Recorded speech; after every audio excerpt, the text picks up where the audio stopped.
करना क्या है, अब ना डॉट नेट, ये तो समझ में आ गया, एक एनवायरनमेंट है, एक प्रोग्रामिंग मॉडल है, ठीक है। इस प्रोग्रामिंग मॉडल में ना मेनली तीन पार्ट्स आते हैं। एक तो डॉट नेट के काफ़ी सारे प्रोडक्ट्स हैं, यानी ऐसे प्रोडक्ट जो डॉट नेट के एनवायरनमेंट पे वर्क करते हैं, जिसमें आते हैं विजुअल स्टूडियो 2010, SQL सर्वर 2008, 2012, ये सारे के सारे, ठीक है। ये वाले कहे थे इसके अंदर आ जाते हैं सारे के सारे, ठीक है। एक आती है हमारे पास डॉट नेट सर्विसेज। अब जो डॉट नेट सर्विसेज है ना, एक टर्म आती है वेब सर्विस।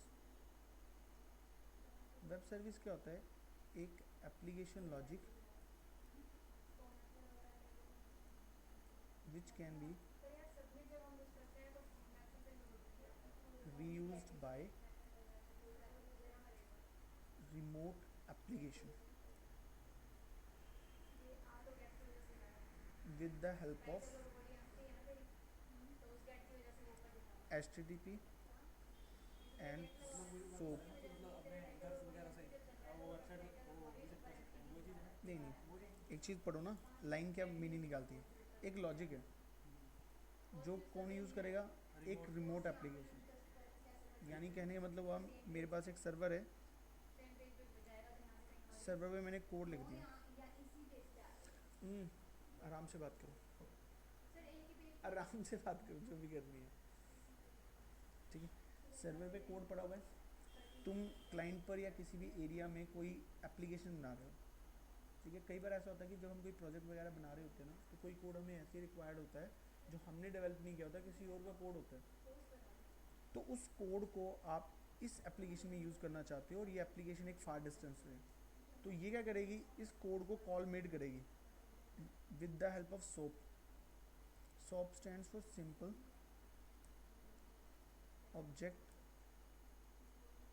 Assess protocol. मतलब एक प्रोटोकॉल होता है, वही तो समझा रहा हूँ मैं, उसे छोड़ना। मैं कह रहा हूँ एक सर्वर है, सर्वर पे मैंने कोई कोड लिखा हुआ है, एक क्लाइंट है, उसमें तू कोई सॉफ्टवेयर बना रहा है, ठीक है। तुझे एक कोड की रिक्वायरमेंट पड़ी है, जो कोड तू खुद नहीं चाहता कि डेवलप करे, तू मेरे वाले कोड को यूज़ करना चाहता है। इस कोड को मैंने सबके लिए अवेलेबल करवा रखा है, तभी सर्वर पे रखा है। तू क्या करेगा, यहाँ से एक कॉल मेड करवाएगा सॉप से। सॉप एक प्रोटोकॉल होता है जो एक रिमोट एप्लीकेशन में पड़े हुए कोड को असेस करने की आपको परमिशन देता है। HTTP इंटरनेट के इन्वायरमेंट में कनेक्शन बनाता है, मतलब अगर हम एक इंटरनेट के इन्वायरमेंट में आ जाएं तो वो कनेक्शन स्टैब्लिश करने में आपकी हेल्प करेगा, और ये उस कोड को कॉल करने में आपकी हेल्प करेगा। तो जैसे ही आएगा वापस, तो ये यहाँ से आपको रिजल्ट मिल जाएगा। ये कहाँ यूज़ होता है, मान लो मुझे एक स्टॉक मार्केट की साइट बनानी है, ठीक है। अब उस स्टॉक मार्केट की साइट कह लो या एप्लीकेशन कह लो, अब इस साइट के लिए मुझे चाहिए होगा डेटाबेस। अब डेटाबेस को एक्सेस करने के दो तरीके हैं, या तो मैं खुद बनाऊँ अपना वो डेटाबेस, या NSE वालों से ले लूँ, NSE वो स्टॉक एक्सचेंज वालों से ले लूँ। इनकेस वो डेटाबेस पड़ा हुआ है, स्टॉक डेटा पड़ा हुआ है, और इन्होंने कहाँ रखा हुआ है, डेटाबेस में रखा हुआ है। अब एक तरीका तो ये है कि मैं इनसे कहूँ कि ये परमिशन दे दें मुझे इसे एक्सेस करने की, पर अगर ये परमिशन दे देंगे तो मैं कुछ मैनिपुलेशन भी कर सकता हूँ। तो ये क्या करते हैं, एक वेब सर्विस बनाते हैं, यानी एक कोड बनाते हैं जो कोड इस डेटाबेस से डेटा फैच करके ला सकता है, और हमें कहते हैं कि अगर आपने हमसे ये डेटा लेना है तो ये वेब सर्विस यूज़ कर लो। तो मेरी एप्लीकेशन इस वेब सर्विस का कॉल मेड करेगा, और ये है कुछ नहीं, वेब सर्विस अपने आप में कोड है, पर इस कोड को एग्जीक्यूट करने के लिए ना कहीं रिमोट से रिक्वेस्ट आ सकती है। सर ये पेल वाला एग्जांपल इसमें नहीं आ जाएगा? हाँ, ठीक है। तो यहाँ से गए तो रिक्वेस्ट आएगी वेब सर्विस की, वेब सर्विस डेटाबेस से कम्युनिकेट करेगा और इधर से लाके आपको डेटा ट्रांसफ़र करेगा। इससे एडवांटेज क्या हो गया NSE को, कि उसने एक सिक्योरिटी लॉक लगा दिया, आपको पता ही लगेगा कि उसके डेटाबेस में क्या है, बस आपने इसकी रिक्वेस्ट मेड करनी है। ये क्या करता है, ये अपने हिसाब से लाके आपको दे देगा। तो डॉट नेट सर्विसेज का मतलब ये है कि ये ऐसी वेब सर्विस प्रोवाइड करता है आपको। और वेब सर्विस क्या होती है, ये सारी चीज़ मैंने वेब सर्विस के लिए बताई है कि वेब सर्विस क्या है, एक तरह का कोड है जो कोई भी रिमोट कॉल कर सकता है इन टूल्स को यूज़ करके, HTTP और SOAP को। इसमें बताओ, ऐसा मार्केट में बहुत सारा कोड है, जब हम नेट अपनी साइट्स वगैरह बनाते हैं ना, तो कई बार हमें कोड इस तरीके से वेब सर्विसेज अपने प्रोजेक्ट में यूज़ करनी पड़ जाती है, तो उन्हें यूज़ करने के लिए हमें इसकी रिक्वायरमेंट पड़ती है। फिर उसके बाद एक मेन जो सबसे इम्पॉर्टेंट जो टॉप पार्ट है डॉटनेट का, वो है डॉटनेट फ्रेमवर्क। जब भी आप कहीं काम करने जाते हो ना, तो आपसे इसी का वर्जन पूछा जाता है कि आपने कौन सा वर्जन किया हुआ। मार्केट में ये वर्जन आ चुके हैं।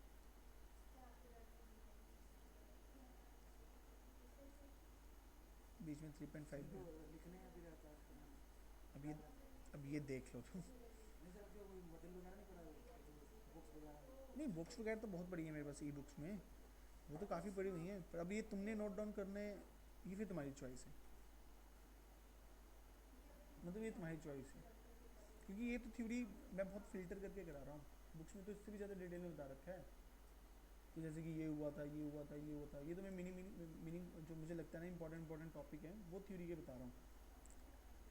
जैसे हल्का फुल्का थ्योरी में तुम्हें पता होना चाहिए ना डॉटनेट क्या होती है, तो वो चीज़ मैं एक्सप्लेन कर रहा हूँ। बाकी तो बुक्स के अंदर तो इससे भी ज़्यादा डिटेल में बता रखा है, मतलब जस्ट मोटा मोटा बता दिया ना कि ये वर्जन अवेलेबल है तुम्हारे पास। इसके अलावा भी काफ़ी सारी चीज़ें हैं जो उसमें तुम्हें मिल जाएंगी बुक्स के अंदर। ये हुआ। अब इस डॉटनेट फ्रेमवर्क के अंदर ये है क्या, इट इज़ द एनवायरनमेंट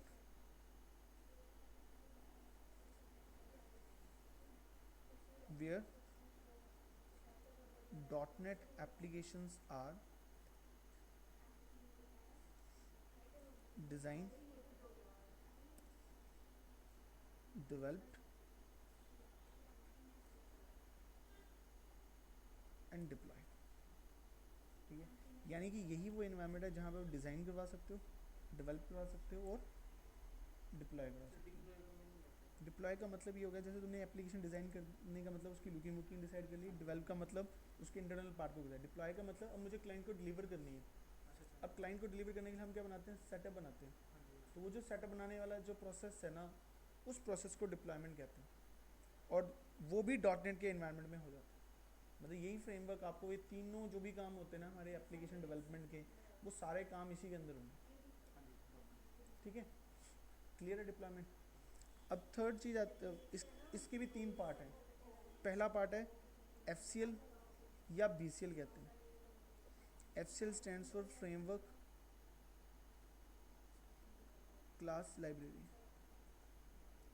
या BCL बेस क्लास लाइब्रेरी।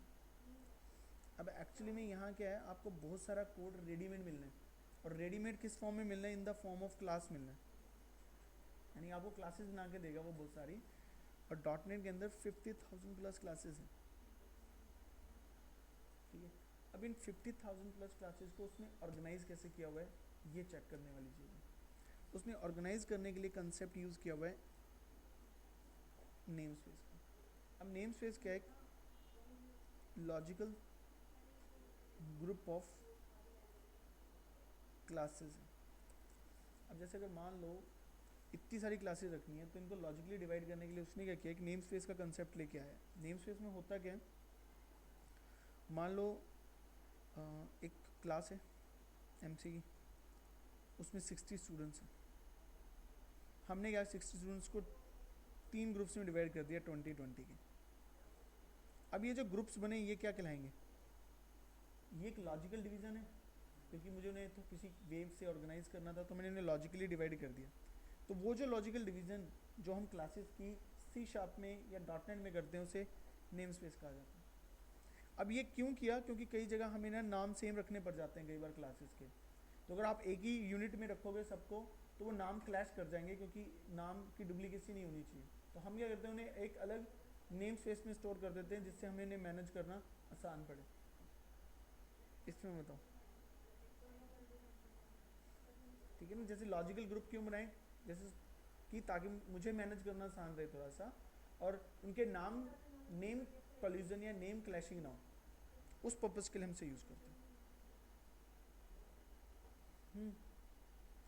फिर एक टर्म आती है इसमें असेंबली। जैसे ये जो ग्रुप्स बने, इन्हें मैंने क्या कहा, नेम स्पेस, पर एक्चुअल में जिस ग्रुप में ये आती हैं उस ग्रुप का नाम क्या है, MC हैं, तो MC के स्टूडेंट्स ना। तो असेंबली क्या होती है, एक physical collection of classes and their namespace.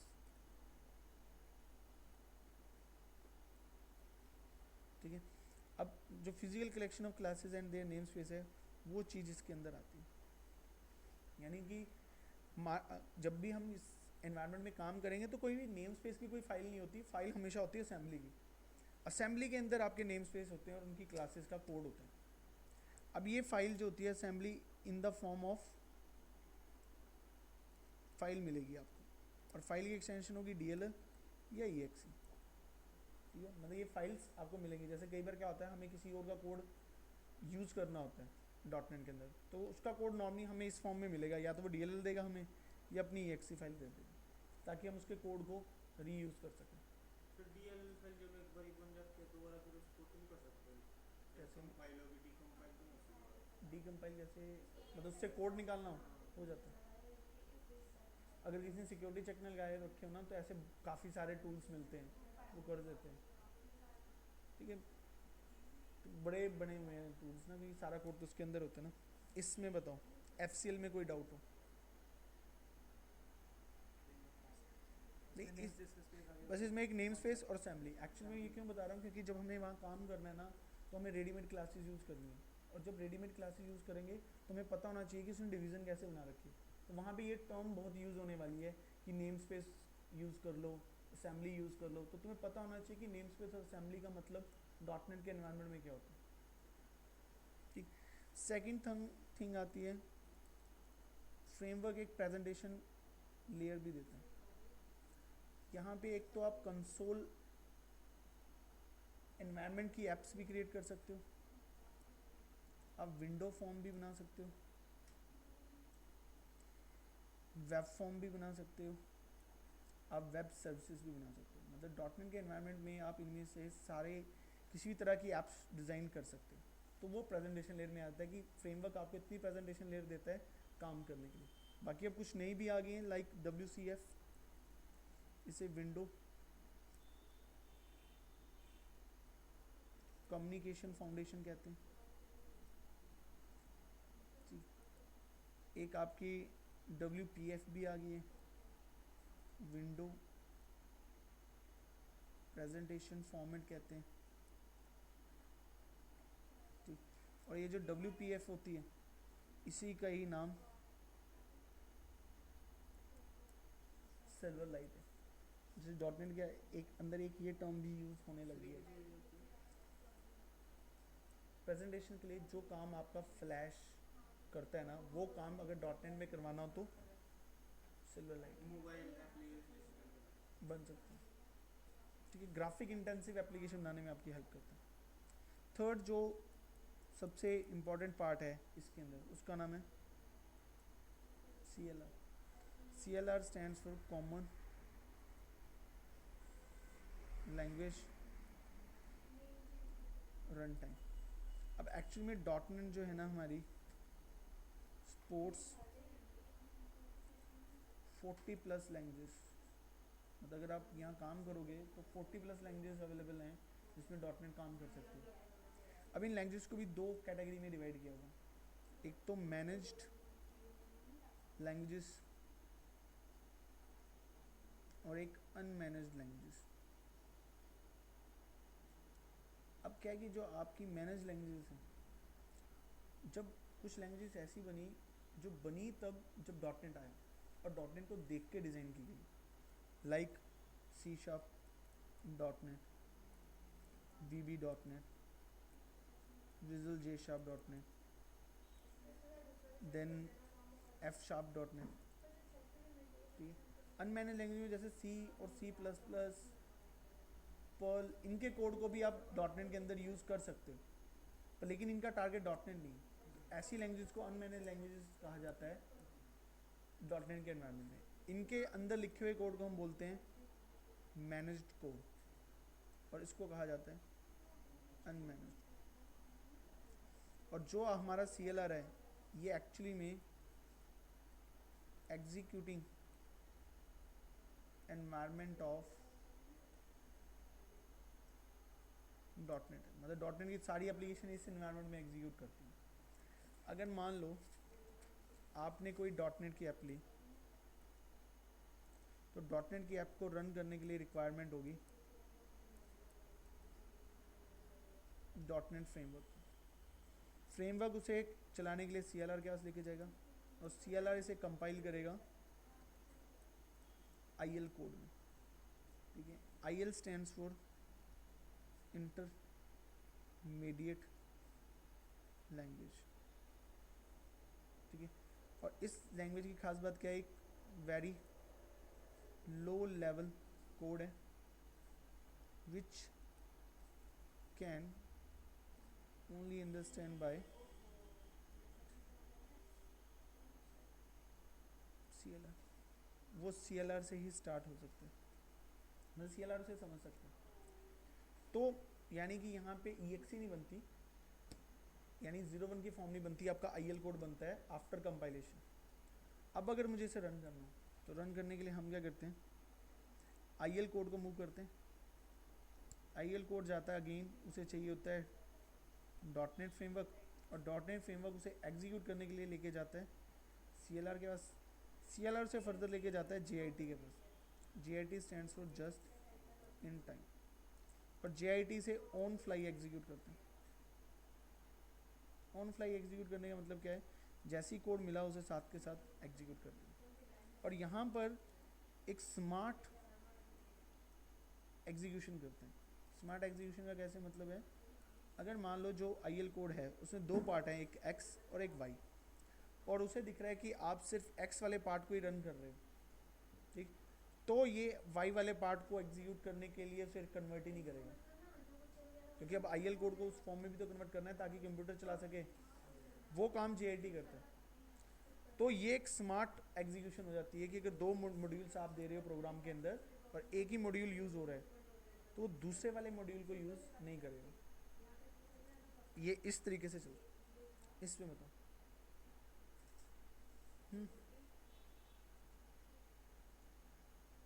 Clear इतना। उसके नेक्स्ट आता है हमारे पास, ड्यू टू IL कोड ना प्लेटफॉर्म इंडिपेंडेंट होती है डॉट नेट। उसके बाद आता है हमारे पास C#। C# एक लैंग्वेज है, इज अ प्योरली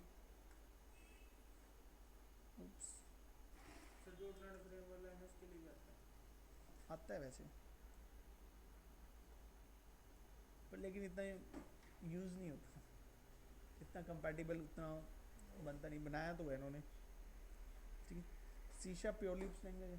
तो अब फंडा ये आता है कि उप्स को, उप्स हम कहते हैं कि रियल लाइफ अप्रोच है, और इस अप्रोच का मेन यूज़ क्या है, कल ही बताया था।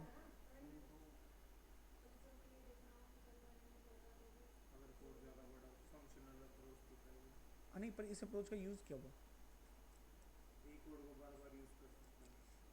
तो एक वर्ड में बोलेंगे क्या, कोड रीयूजेबिलिटी।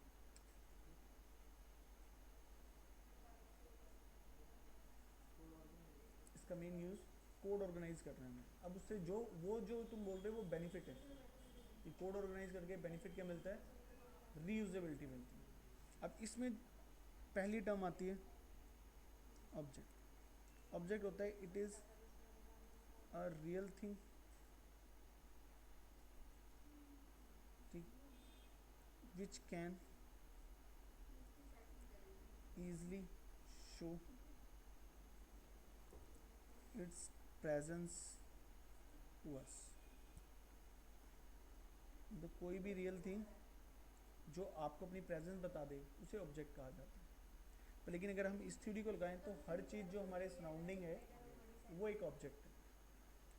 तो अब उसके बाद मेरे पास क्या आता है,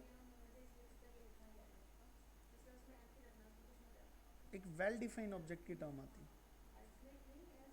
मतलब ऑब्जेक्ट तो सारे हुए, तो उनमें वेल डिफाइंड ऑब्जेक्ट कौन से होंगे, ऑब्जेक्ट विच पोजेस 4 कैरेक्टरिस्टिक्स, मतलब जो आपके ऑब्जेक्ट 4 कैरेक्टरिस्टिक्स को पोजेस कर जाएं उसको हम वेल डिफाइंड ऑब्जेक्ट कहेंगे। पहला स्टेट, स्टेट होता है position of an object. Like इस टाइम बैठे हुए वो मेरी स्टेट कहलाएगी। वाटर लिक्विड स्टेट में है तो वो उसकी स्टेट है। हमारी बाइक एक एक्स पोजीशन पे सिचुएटेड है तो वो उसकी पोजीशन है और वो एक स्टेट कहलाती है। सेकंड मेरे पास आता है बिहेवियर। बिहेवियर होता है action which change the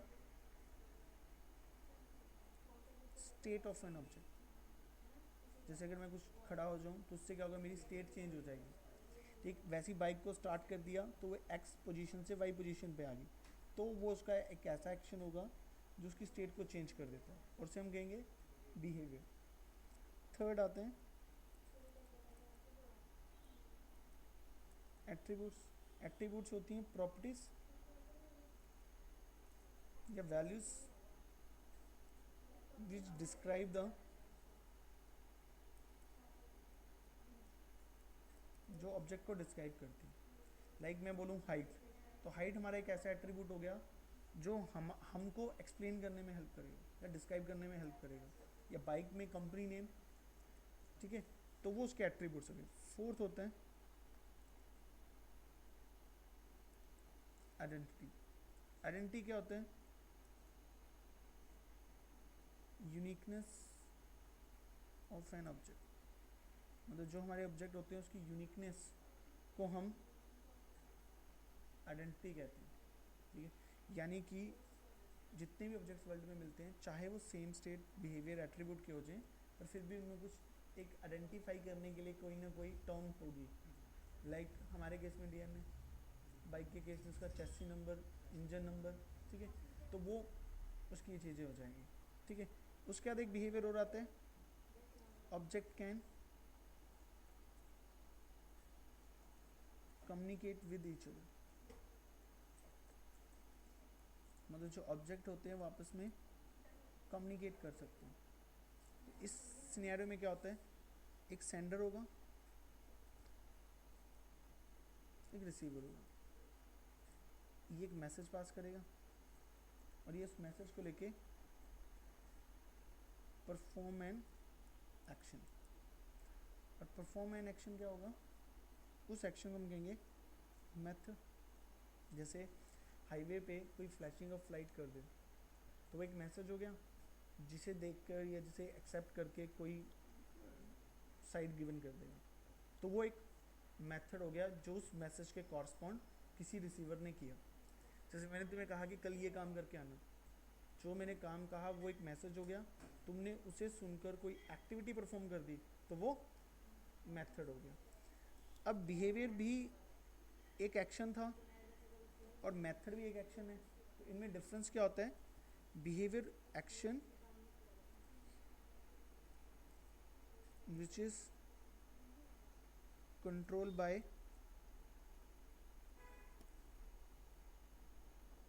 object itself. ठीक है, जिसे खुद ऑब्जेक्ट कंट्रोल करेगा वो क्या कहलाता है, बिहेवियर। ठीक है, और मेथड क्या कहलाता है, action which is control by other object. मतलब जिसे कोई दूसरा ऑब्जेक्ट कहते कंट्रोल करे उसे हम मेथड कहते हैं। इसमें बताओ, इतना क्लियर है?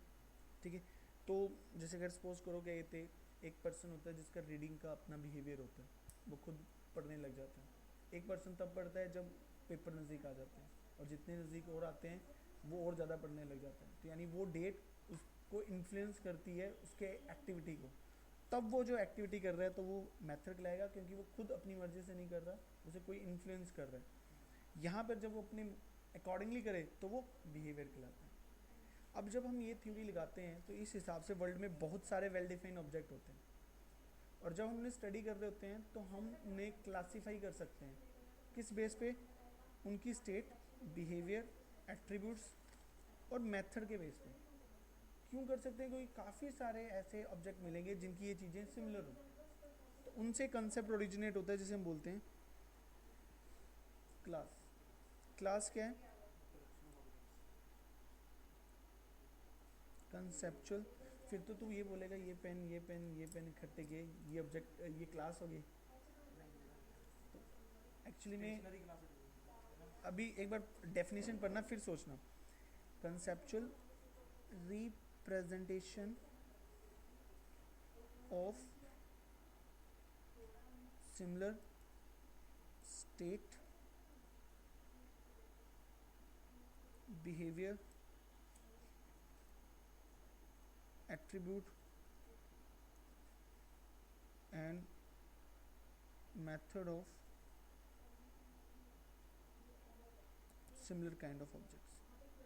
अब अगर सपोज करो क्लास होती क्या है, जैसे अगर अभी मैं कहूँ तुम्हें थिंक अबाउट एन कार, जैसे ही आप कार के बारे में सोचना स्टार्ट करोगे आपके माइंड में पिक्चर माइंड में बनना स्टार्ट हो जाएगी। एक बॉडी है, 4 व्हील्स हैं, उसके डोर्स होंगे, 2 डोर्स होंगे, इतने सीटर होगी, पेट्रोल वाली होगी, डीजल वाली होगी, आपको जिस तरीके से एक माइंड में पिक्चर बनाओगे, तो ये जो माइंड में पिक्चर बनती है ना, इसको हम बोलते हैं क्लास। तो क्लास कोई रियलिटी नहीं होती, एक रियलिटी की एक्सप्लेनेशन होती है। तो यहाँ पर क्या डेफिनेशन कहती है कि कंसेप्चुअल रिप्रेजेंटेशन है। कंसेप्ट मीन्स एक जस्ट लॉजिकल थिंग जिसकी फिजिकल में कोई एग्जिस्टेंस अवेलेबल नहीं है, और एक उस किसकी सिमिलर स्टेट बिहेवियर एट्रीब्यूट और मेथड किनके जिनके ऑब्जेक्ट आपस में मैच करते हैं, उनकी हमने एक्सप्लेनेशन गिवन कर दी, तो वो क्लास कहलाती है। समझ में आया? यानी क्लास कभी भी कोई रियलिटी ही नहीं है, एक लॉजिकल टर्म है। वो किस लिए हमने स्टडी करने के लिए एक ऑब्जेक्ट को क्लासीफाई करना था, उनके क्लासीफाई करने पे हमने क्लासेस बना दी।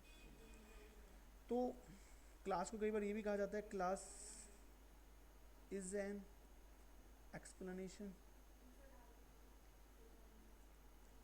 ऑफ एन ऑब्जेक्ट, किसी ऑब्जेक्ट की एक्सप्लेनेशन होती है। कई बार हम ये बोलते हैं object is a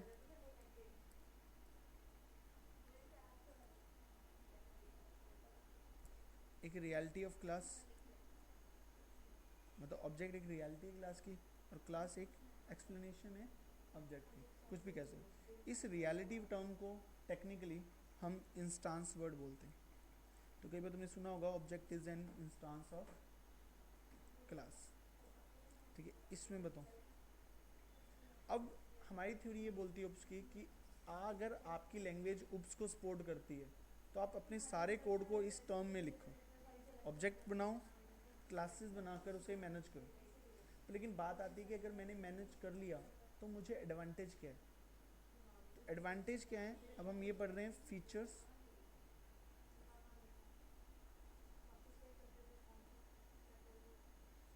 feature of oops पढ़ रहे हैं। तो फीचर ऑफ ओप्स में पहला कंसेप्ट आता है मेरे पास एनकैप्सुलेशन। एनकैप्सुलेशन का मतलब होता है hiding the unnecessary details from the end user with the help of logical और फिजिकल पैकेजिंग। ठीक, अब एक्चुअली में क्या होता है, कई बार क्या होता है कि जैसे ये एक सिस्टम है, इस सिस्टम के अंदर एक इंटरनल इसकी वर्किंग है। अब वो वर्किंग किसी यूज़र के मतलब की नहीं है, तो क्या कर रखा है, इसे एक कीबोर्ड को एक बॉडी से रैप अप किया हुआ। और वो बॉडी से रैप अप करना क्या कहलाता है, फिजिकल पैकेजिंग से आपने एनकैप्सुलेशन कर दी। एनकैप्सुलेशन मतलब जो अननेसेसरी डिटेल है यूज़र के लिए वो उससे छुपानी। लॉजिकल पैकेजिंग ये होगी कि जैसे तुम मुझसे कुछ पढ़ने आए और मुझे लगता है कि इस टाइम ये वाला टॉपिक तुम्हारे लिए अननेसेसरी है, तो मैं उसको तुम्हें बताऊंगा नहीं, उसे लॉजिकली हाइड कर लूँगा तुमसे। तो वो जो प्रोसेस है जिसमें ये काम होता है उसे हम एनकैप्सुलेशन कहते हैं। ठीक है, एनकैप्सुलेशन सब में एक ऐसी एक्टिविटी है जिससे हमने अननेसेसरी डिटेल को यूज़र से छुपाना है। अब छुपाने के 2 तरीके होते हैं, या तो फिजिकली छुपा लो जैसे इस तरीके से छुपा लो, ठीक है, या एक तरीके से यहाँ लिखो ही ना, तो वो लॉजिकल तरीके से छुपाना हो गया। ठीक है, क्लियर। एक सेकंड आता है हमारे पास एब्स्ट्रैक्शन। एब्स्ट्रैक्शन एक प्रोसेस है इन विच meaningful info is retrieved for users, मतलब जिसमें यूजर्स के लिए मीनिंगफुल इंफॉर्मेशन रिट्रीव होकर आती है, ठीक है, उसे हम एब्स्ट्रैक्शन कहते हैं। अब एब्स्ट्रैक्शन एक प्रोसेस होता है, जैसे तुम किसी चीज़ को देखते हो तो कोई कुछ फैच करेगा, कोई कुछ फैच करेगा। जैसे अगर हम एक बिल्ली को देखें तो बिल्ली को देख के हमारी एब्स्ट्रैक्शन क्या होगी कि यार ये इस तरीके की है, ये इसका ये बिहेवियर है, या ये ऐसा करती है।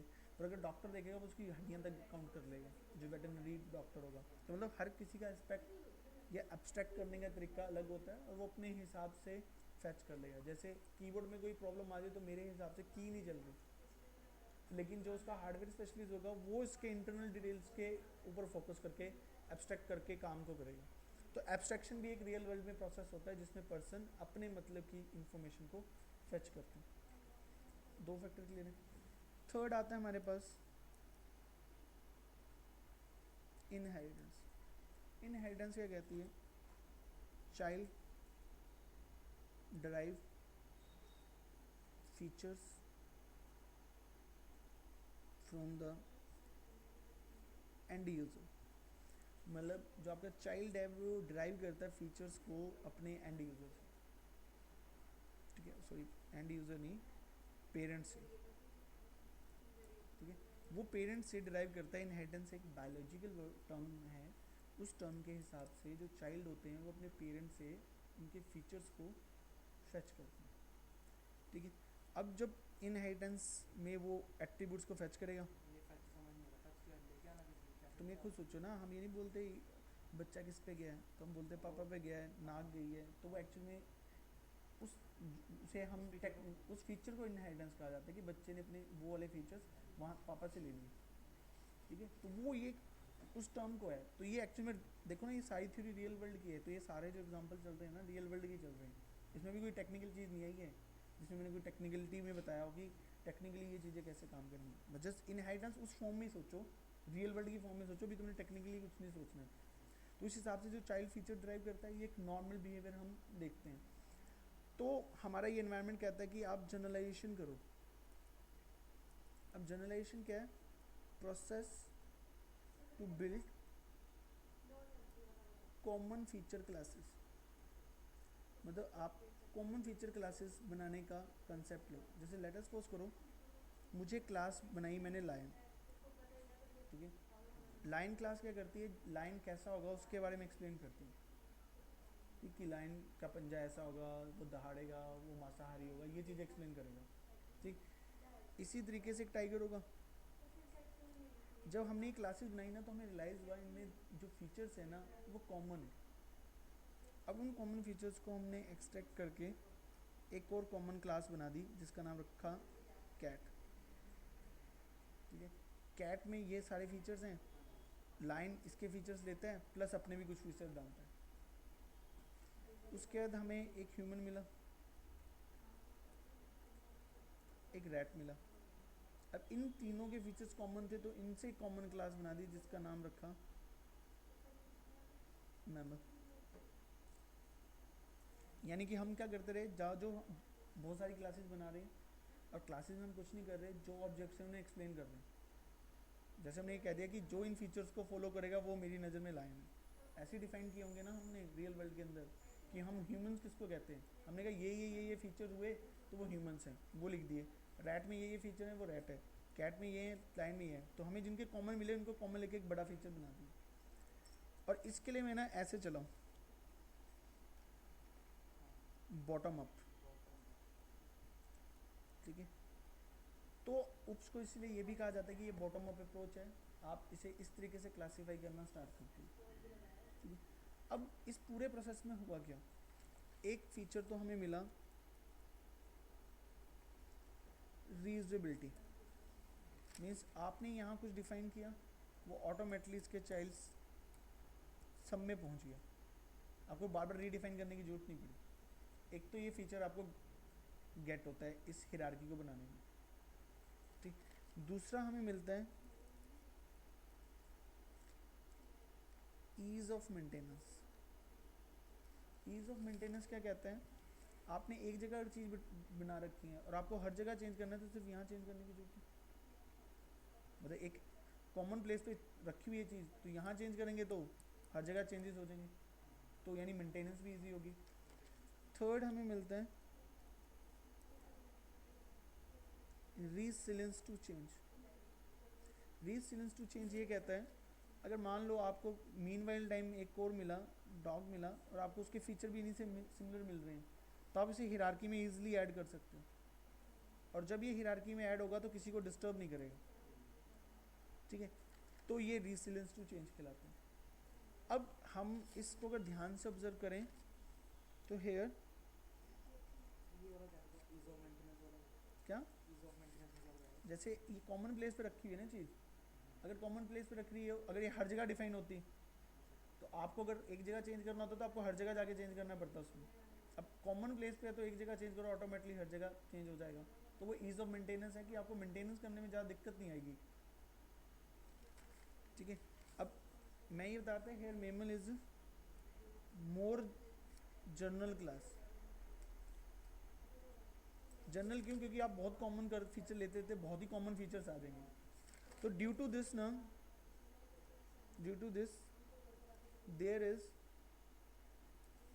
No real existence of mammal. तो इसलिए ना मैमल की कोई रियल एग्जिस्टेंस नहीं है।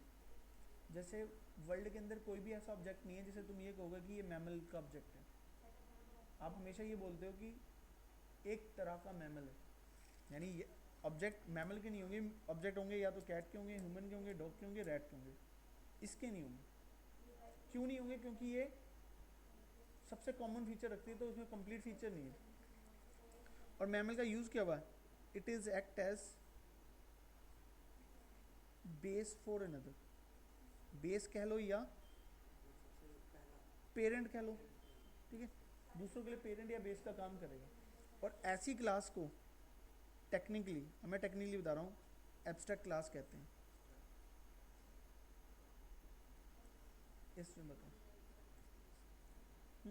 उसे हम एब्स्ट्रैक्ट क्लास कहेंगे, सबसे पेरेंट क्लास होगी, जो बेस क्लास होगी, जो टॉप मोस्ट क्लास होगी जिसकी रियल एग्जिस्टेंस नहीं होगी। हाँ टॉप। मतलब ये फीचर सारे होने चाहिए, एक तो सबका बेस, दूसरा एग्जिस्टेंस नहीं होनी चाहिए, ठीक है।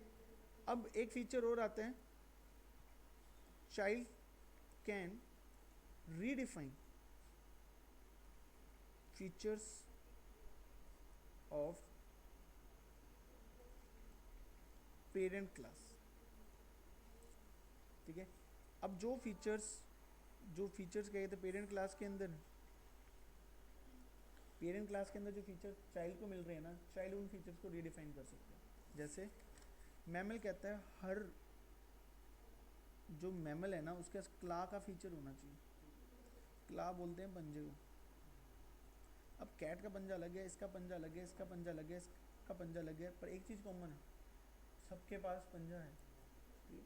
पर लेकिन सबने अपनी रिक्वायरमेंट के अकॉर्डिंगली रीडिफाइन कर लिया उसको, ठीक है। तो वो ये फीचर हो जाएगा। और इसको टेक्निकली हम कहते हैं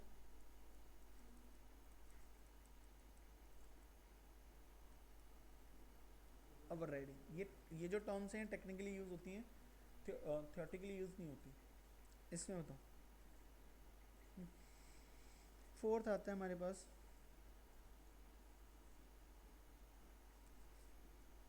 polymorphism.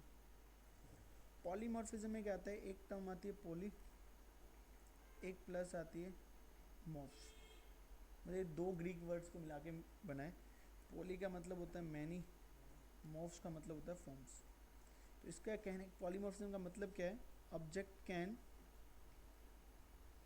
Poses in more than one forms, एक से ज़्यादा फॉर्म्स में एक ऑब्जेक्ट हो सकता है। अब दो तरह की पॉलीमॉर्फिज्म मिलती है, एक तो स्टैटिक और सेकेंडली डायनेमिक। स्टैटिक में आता है हमारे पास हम, और डायनेमिक में आता है हमारा मूड, ठीक है। जैसे मूड तो हमारा डायनेमिकली चेंज होता रहता है, कभी खुश हैं कभी नाराज हैं, इस तरीके से, ठीक है। स्टडी सेम है। स्टैटिक में क्या होता है, एक पर्टिकुलर कॉन्टेक्स्ट में उसकी फॉर्म फिक्स रहती है। जैसे आप इंस्टीट्यूट में आए तो आप स्टूडेंट हो, आप घर में चले गए तो चाइल्ड, तो मतलब वो बिहेवियर आपका उस टाइम पीरियड के लिए फिक्स रहता है। देख पर्टिकुलर कॉन्टेक्स्ट में वो एक ही तरह रिएक्ट करता है, उसके बाद अगर दूसरे कॉन्टेक्स्ट में जाएगा तो उस तरीके से काम करेगा, तीसरे प्लेस में आएगा तो वैसे आएगा, तो वो स्टैटिक हो गया। इसमें तो अब उसके बाद अब हमारी बिगिन होती है, ये तो थ्योरी ख़त्म होती है जो उप्स की है। अब एक्चुअली हमें इसको कोरिलेट करना है सी शार्प में, और सी शार्प कुछ नहीं है, एक ऐसी लैंग्वेज है जो थ्योरी को इम्प्लीमेंट करती है, मतलब थ्योरी यही चलनी है, इसको इम्प्लीमेंट करने के लिए हम सी शार्प करें। अब सी शार्प के अंदर जो डिफ़िकल्ट चीज़ आती है उस डिफ़िकल्ट का नाम है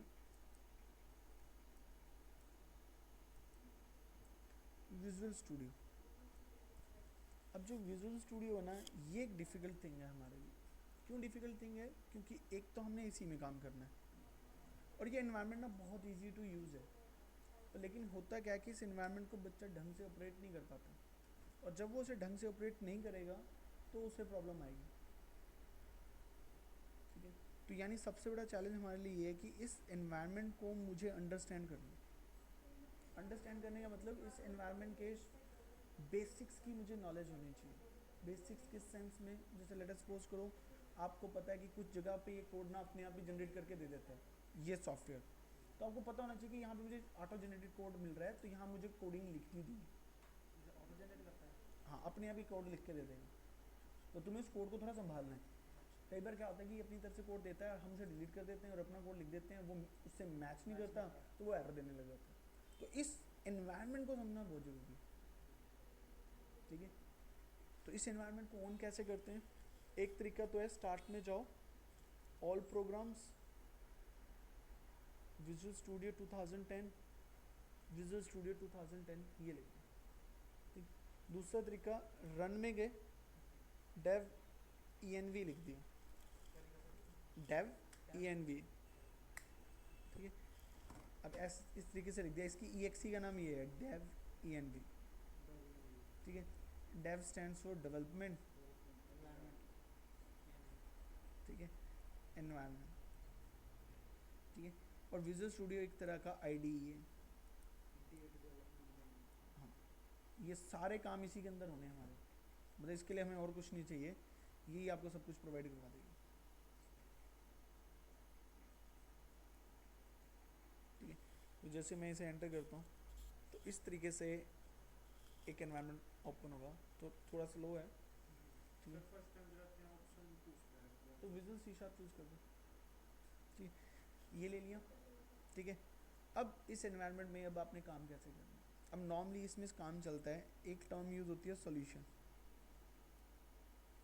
तो जब भी कोई प्रोजेक्ट बनता है ना, तो एक सॉल्यूशंस बनता है, इसके अंदर सॉल्यूशन की एक फाइल होगी, उस फाइल की एक्सटेंशन होगी SLN। ठीक है, ठीक है, ये एक एक्सटेंशन बनेगी, और SLN stand for solution file. इसके अंदर क्या होगा? A solution can hold more than one objects. ये एक से ज़्यादा ऑब्जेक्ट प्रोजेक्ट्स को हैंडल कर सकते हैं। ठीक है, तो जैसे ये एनवायरनमेंट आया, मैं फाइल में जाता हूँ, न्यू, आपने लेना प्रोजेक्ट। ठीक है, प्रोजेक्ट में यहाँ पे आपको काफ़ी सारे टेम्पलेट्स मिलेंगे काम करने के लिए, पर फिलहाल आपने सी शार्प लैंग्वेज यूज़ करनी है, फ्रेमवर्क का वर्जन 4 यूज़ करना है, और कंसोल एप्लीकेशन चूज़ करना है।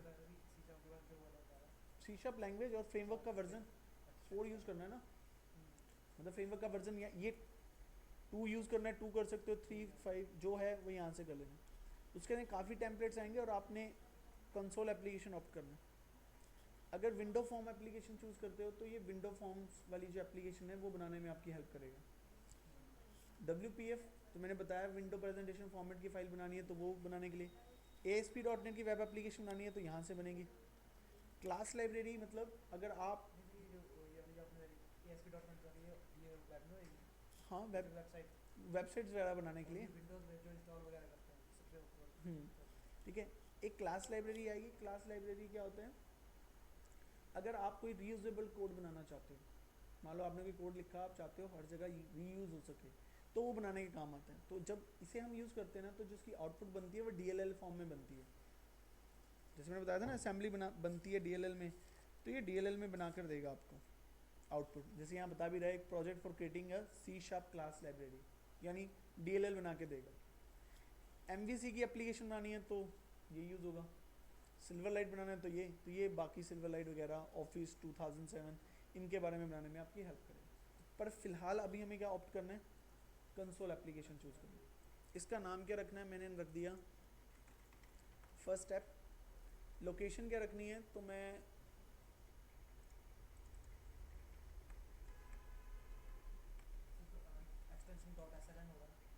अभी वो बता रहा हूँ, अभी आ रहे हैं उसके ऊपर, ठीक है। अब मैंने क्या बोला है, एक तो नेम का मतलब पता है क्या, मेरे प्रोजेक्ट का नाम क्या है, प्रोजेक्ट का नाम है फर्स्ट स्टेप, और मैंने सॉल्यूशन का नाम भी क्या रखा है, फर्स्ट स्टेप ही रखा है। और मैंने कहा सॉल्यूशन के लिए डायरेक्टरी बन जाए, ओके किया तो थोड़ा प्रोसेस करेगा। और इस प्रोसेस में होगा क्या, डी ड्राइव में 7.NET के अंदर एक फर्स्ट स्टेप बन गया। अब फर्स्ट स्टेप में ये फाइल है आपकी विजुअल स्टूडियो सॉल्यूशन। जब भी कभी आपको प्रोजेक्ट ओपन करना होगा, इस फाइल पे भी डबल क्लिक किया तो विजुअल स्टूडियो में ओपन हो जाएगा। दूसरा फर्स्ट स्टेप में ये बनी है, एक बनते हैं प्रोजेक्ट्स। जैसे मैंने अभी सॉल्यूशन बताया, सॉल्यूशन में क्या होते हैं, प्रोजेक्ट में क्या होता है, सेट ऑफ रिलेटेड फाइल्स होती हैं, ठीक। और इसकी भी एक एक्सटेंशन होती है, और इसकी एक्सटेंशन होती है, जैसे C# का प्रोजेक्ट बना रहे तो होगी CS प्रोज, ठीक है, क्लियर। अब अगर मैं यहाँ आके देखूँ तो एक कोड एडिटर आ गया मेरे सामने। अब इसके अलावा ना व्यू में काफ़ी सारे मुझे टैब्स मिलते हैं। एक टैब मिलता है सॉल्यूशन एक्सप्लोरर, ये मुझे बताएगा कि करंटली आपका प्रोजेक्ट क्या है और प्रोजेक्ट के सॉल्यूशन का नाम क्या है, उसकी डिटेल हमें शो करेगा। क्लिक किया तो ये आ जाएगा, ठीक है। यहाँ पे देखो सॉल्यूशन का नाम क्या है, फर्स्ट स्टेप। कितने प्रोजेक्ट हैं उसके अंदर, 1 प्रोजेक्ट है। उसके अंदर यहाँ पर C# प्रोजेक्ट, मतलब इसके पास जो प्रोजेक्ट है उसके बाद यहाँ पे फर्स्ट स्टेप आ जाएगा। इसमें बताओ, मतलब एक सॉल्यूशन एक्सप्लोरर आपको क्या दिखाएगा, जो करंटली आपने प्रोजेक्ट ओपन किया है उसके सॉल्यूशन का नाम, उसमें कितने प्रोजेक्ट्स हैं उसकी डिटेल दिखाएगा। अब ये वाला जो पार्ट है ना, ये तुम्हें पता होना चाहिए, क्योंकि देखो इसी एनवायरनमेंट में काम करना है, इसके एक एक पार्ट का पता होना चाहिए कि ये वाला पार्ट क्या देगा मुझे, ये वाला पार्ट क्या देगा, ये वाला पार्ट क्या देगा। अब ये रहा प्रोजेक्ट के अंदर बहुत सारी फाइलें, और एक चीज़ लिखी हुई है रेफरेंसेस। इस रेफरेंसेस के अंदर क्या आता है, जो असेंबलीज मैं अपने प्रोजेक्ट में यूज़ कर रहा हूँ, उन बाय डिफ़ॉल्ट क्या करता है, .NET कुछ असेंबलीज आपको ऑलरेडी दे देते हैं, तो ये उन असेंबलीज के नाम है जो आपके पास ऑलरेडी। अगर मैं यहाँ सिस्टम पे जाऊँ, राइट क्लिक करूँ, क्या देखना चाहता हूँ, इसकी प्रॉपर्टीज़ देखना चाहता हूँ। तो एक जैसे ये विंडो है, इस विंडो के साथ एक प्रॉपर्टीज़ दिख जाएगी आपको, और प्रॉपर्टीज़ में क्या दिखाया है, सिस्टम, एलाइसिस ग्लोबल, क्या है ये, फाइल टाइप, असेंबली, और आइडेंटिटी सिस्टम, और इसकी लोकेशन बता रहा है ये फाइल कहाँ पड़ी हुई है। ये फाइल यहाँ पड़ी हुई है आपकी इस लोकेशन पे, कौन से वर्जन की है, V4.0। इसमें बताओ। तो प्रॉपर्टीज़ बेसिकली आपको क्या बताता है कि अगर कोई आप एलिमेंट सेलेक्ट करते हो, उसकी थोड़ी फर्दर डिटेल देखना चाहते हो, तो उसके लिए प्रॉपर्टीज़, ठीक। और यहाँ पे कुछ फीचर होते हैं, ऑटो हाइड, मैंने क्लिक किया तो ये अपने आप ऑटो हाइड हो जाएगा। जैसे यहाँ गए, क्लिक किया तो ऑटो हाइड हो जाएगा, तो जब भी देखना है यहाँ से देख सकते हो। एक मेरे पास आता है क्लास व्यू। क्लास व्यू क्या करता है, आप जितनी क्लासेस बनाओगे इस प्रोजेक्ट के अंदर, वो क्लासेस किसकी चाइल्ड हैं, किसकी पेरेंट है, कौन किसकी हिरार्की है, वो पूरी हिरार्की आपको यहाँ शो करेगा, ठीक है। तो जैसे जैसे इसकी रिक्वायरमेंट पड़ेगी तो हम यहाँ से देख सकते हैं। अगर कोई कंपोनेंट विजिबल ना हो तो उसे विजिबल करने के लिए व्यू में जाके विजिबल किया जा सकता है, ठीक है। अगर आपको कोई क्लास के बारे में जानना हो तो there is option object browser, click करो, यहाँ जस्ट आपने क्लास का नाम लिखना है। तो जैसे मैं लिख दिया, मुझे कंसोल के बारे में बताओ, मान लो एक क्लास है कंसोल, एंटर किया तो जितनी कंसोल क्लासेस असेंबलीज के अंदर होंगी वो आपको दिखा देगा। तो क्लिक किया, उसके अंदर कौन कौन से फंक्शन है, सब आपको शो कर देगा। ठीक है, मतलब इंटरनली अगर आपको कुछ डिटेल फैच करनी हो, कोई इन्फॉर्मेशन लेनी हो, तो ये टूल इतना कैपेबल है कि ये सारी इन्फॉर्मेशन निकाल के दे सकता है। ये हमारी एक program.cs फाइल है, ये एक्चुअली में मेरी C# फाइल है, जहाँ एक्चुअली मुझे कोड वगैरह लिखना है या कोड वर्किंग करनी है, जहाँ से मेरा प्रोग्राम चलेगा। ठीक है, ये वो वाला एनवायरनमेंट है। इधर मुझे एक टूल बॉक्स मिलता है। ठीक है, इस टूल बॉक्स में भी कोई टूल नहीं है, क्योंकि इस टाइम मैं एक कोड एनवायरनमेंट में काम कर रहा हूँ, तो कोड एनवायरनमेंट में आपको कोई कोड नहीं मिलता। तो लेकिन इसकी एक बड़ी शानदार, ये एक खास बात है, और वो खास बात ये है, .NET का अपना क्लिपबोर्ड होता है।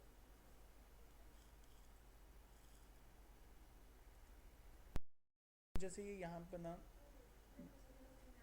विजुअल स्टूडियो का अपना क्लिपबोर्ड होता है।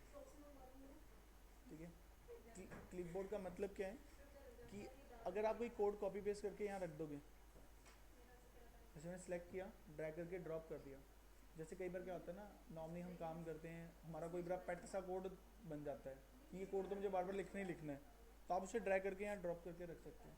और ख़ास बात पता है क्या इसकी, अगर आप प्रोजेक्ट पे प्रोजेक्ट खोलते रहो, प्रोजेक्ट पे प्रोजेक्ट खोलते रहो, जब तक विजुअल स्टूडियो अनइंस्टॉल नहीं करते या खुद इस वैल्यू को डिलीट नहीं करते, ये क्लियर नहीं होगा, मतलब परमानेंट यहाँ सेव रहेगा।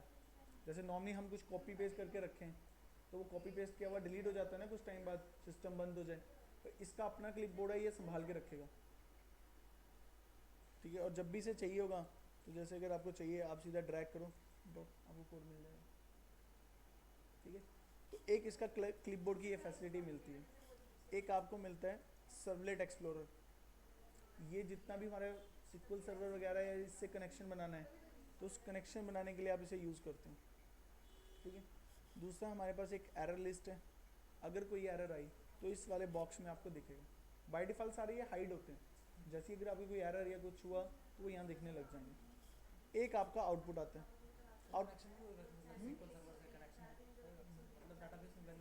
हाँ वो डालनी होगी, तो वो जब तब हम इसे इस सर्वलेट एक्सप्लोरर से डील वगैरह करते हैं।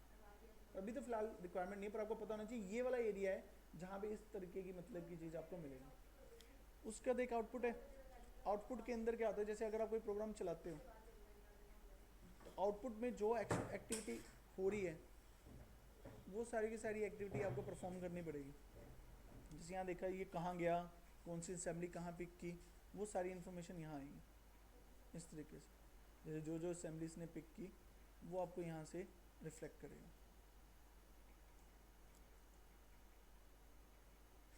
ठीक है, तो ये एक्टिविटी ऐसे चलेगी।